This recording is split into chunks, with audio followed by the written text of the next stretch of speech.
अगर आपके मलद्वार के रास्ते ब्लीडिंग यानी खून निकलता है तो ये वीडियो अंत तक जरूर देखेगा। Hello everyone, this is doctor Sunil here. स्वागत है आप सभी का मेरे यूट्यूब चैनल पे। आज की वीडियो में हम लोग बात करने वाले हैं ब्लीडिंग के बारे में। अगर आपके गुरुद्वार के रास्ते ब्लीडिंग हो रहा है, खून निकल रहा है, तो एक बार नजदीकी डॉक्टर से जरूर कंसल्ट करें, क्योंकि मे भी हो सकता है आपको मलद्वार संबंधित कोई बीमारी हो रही हो या फिर हो गई हो।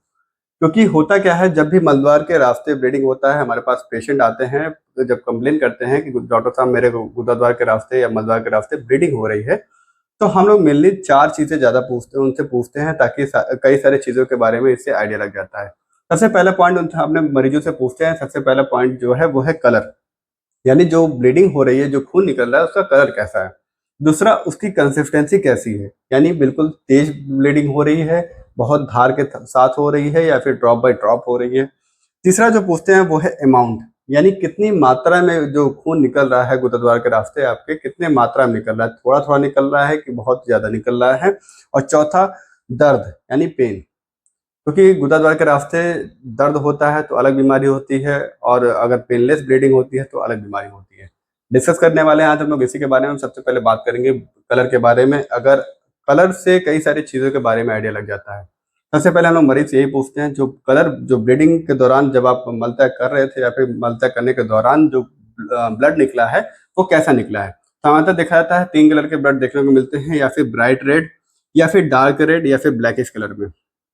ये अलग अलग जो कलर है, ये अलग अलग चीजें बताती हैं, क्योंकि हमारा जो पाचन तंत्र होता है, जो डाइजेस्टिव सिस्टम होता है, वो माउथ से लेकर के स्टार्ट होता है और जो अंत होता है वो एनफ यानी हमारे मलद्वार के रास्ते। तो उसमें कई सारी चीजें आती हैं, जैसे stomach, small intestine, large intestine, oesophagus भी आता है। आखिरी में जो होता है लार्ज इंटेस्टाइन के बाद हमारा आता है एनल कैनाल। जैसा कि यहाँ पे आप देख सकते हो, ये मैंने डायग्राम बनाया है। यहाँ पे हमारा जो बड़ी आंत का आखिरी वाला पार्ट होता है, ये होता है रेक्टम। उसके ऊपर होता है सिग्मॉइड। रेक्टम और सिग्मॉइड के आप यहाँ पे जो देख रहे हैं, इसे बोलते हैं रेक्टो सिग्मॉइडल जंक्शन।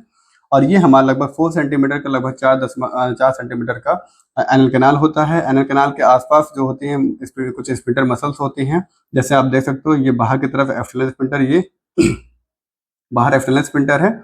और यहाँ पे ये आप जो देख रहे हो अंदर की तरफ, ये होती है इंटरनल स्पिंटर। ये इंटरनल स्पिंटर है। और यहाँ पे एक टीथ लाइक स्ट्रक्चर प्रेजेंट होता है, जिसे हम लोग बोलते हैं डेंटेट लाइन।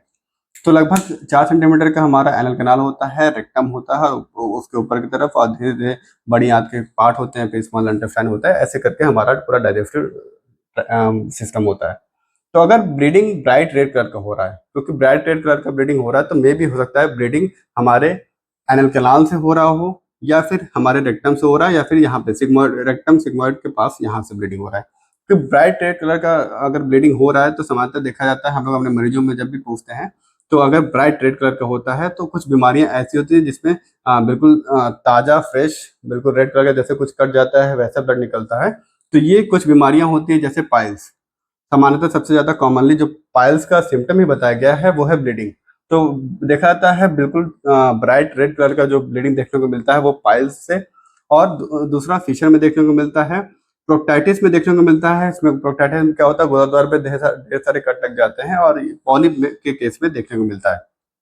तो अगर ब्लीडिंग एनल कैनाल से, या फिर मतलब इस वाले पार्ट से, या फिर रेक्टम से, या फिर इस वाले एरिया सिग्मॉइड कोलन के पास, यहाँ से अगर ब्लीडिंग हो रही है, तो सामान्यतः देखा जाता है ये कलर जो इसका होता है वो ब्राइट रेड कलर का ब्लीडिंग होता है। और ये कुछ बीमारियां होती हैं, पाइल्स, फिशर, प्रोक्टाइटिस और पॉलिप्स में ऐसा ब्लीडिंग देखने को मिलता है। बात करेंगे डार्क रेड कलर की ब्लीडिंग के बारे में। तो डार्क रेड कलर का ब्लीडिंग सामान्यतः तभी देखने को मिलता है जब इसके ऊपर, यानी सिग्मॉइड कोलन के ऊपर, उसमें से हमारी जो बड़ी आंत होती है, लार्ज इंटेस्टाइन होते हैं, उसके भी अलग अलग पार्ट होते हैं।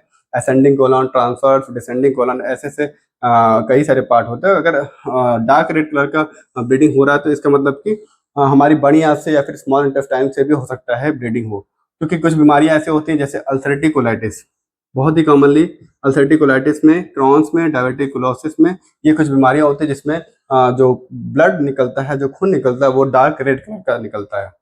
बात करेंगे ब्लैकिश कलर के बारे में। तो ब्लैकिश कलर हमारा सामान्यतः देखा जाता है, जो हमारी स्टमक, जो हमारा पेट होता है, अगर उसमें कोई अल्सर बन जाता है, या फिर स्मॉल इंटेस्टाइन में कोई अल्सर बन जाता है, वो ब्लीडिंग, उसमें से ब्लीडिंग होती है, तो सामान्यतः देखा जाता है वो ब्लैक कलर में ब्लीडिंग देखने को मिलती है।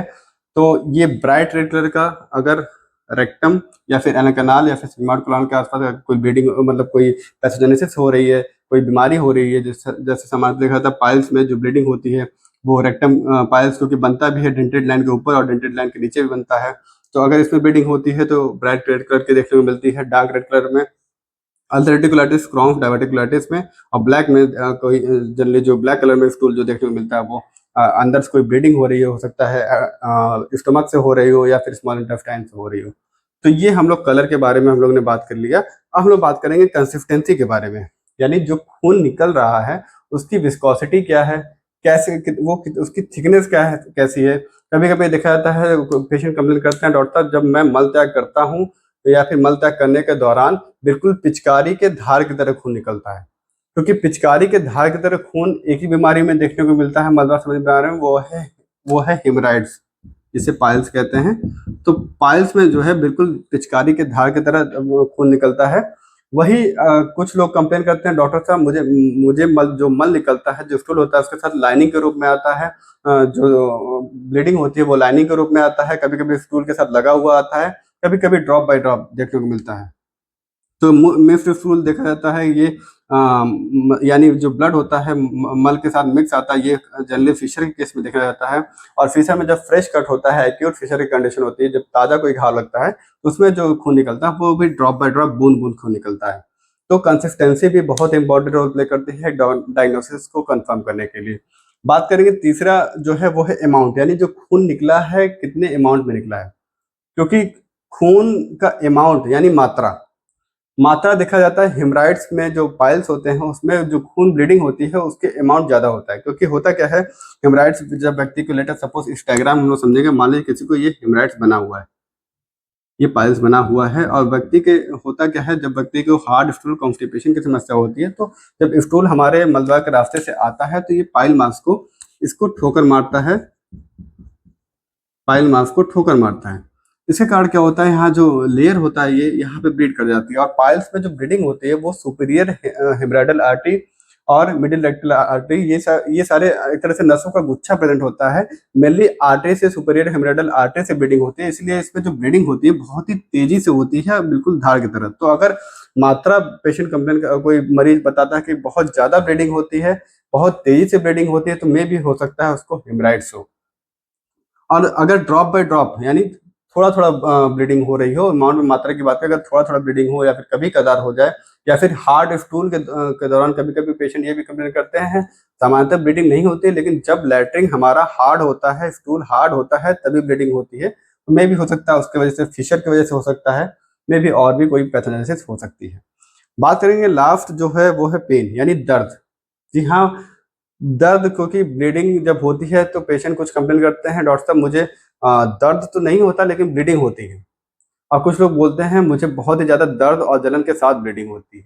तो सामान्यतः देखा जाता है फिशर के केस में, फिशर में जो ब्लीडिंग होती है वो ड्रॉप बाय ड्रॉप होगी, और इसमें पेन आपको देखने को मिलता है फिशर में। और हेमराइड्स में जो ब्लीडिंग होती है, जो पाइल्स में ब्लीडिंग होती है वो पेनलेस होती है, यानी इसमें दर्द नहीं होता। इसमें भी पाइल्स में कई टाइप्स के होते हैं, इंटरनल, एक्सटर्नल, इंटरनो एक्सटर्नल, 3 टाइप्स के समानता होते हैं। लेकिन जो इंटरनल वाला पाइल्स होता है उसमें जो होता है जो ब्लीडिंग होती है, समानता लोगों को जो इंटरनल पाइल्स यानी डेंटेट लाइन जो आप देख रहे हैं यहाँ पे, इसके ऊपर जो पाइल्स बनते हैं उसको बोलते हैं इंटरनल पाइल्स। तो इंटरनल पाइल्स में जो ब्लीडिंग होती है उसमें पेनलेस होती है, व्यक्ति को दर्द नहीं होता। और एक्सटर्नल पाइल्स में भी सामान्यतः पेन नहीं देखने को मिलता। पेन तभी देखने को मिलता है जब व्यक्ति को थ्रोम्बोस पाइल्स होता है। उस पर ऑलरेडी मैंने एक वीडियो बनाया थ्रोम्बोस पाइल्स कैसा होता है, आप जाकर मेरे चैनल पे देख सकते हो। तो ये सारे पॉइंट बहुत ही इंपॉर्टेंट रोल प्ले करते हैं डायग्नोसिस बनाने के लिए। आई होप ये वीडियो आप लोग के लिए इन्फॉर्मेटिव हो। अगर आपको मल द्वार संबंधित कोई बीमारी हो तो सबसे पहले कोई नजदीकी डॉक्टर से कंसल्ट करें। और मल द्वार संबंधित बीमारियों के लिए पाइल्स, फिशर, फिस्टुला या फिर कोई भी मल द्वार संबंधित बीमारी हो आपको, तो एक बार आयुर्वेद चुने और छारसुत्र चुने, क्योंकि मल द्वार संबंधित बीमारियों के लिए छारसुत्र से बढ़िया इलाज कुछ नहीं है। Thank you so much.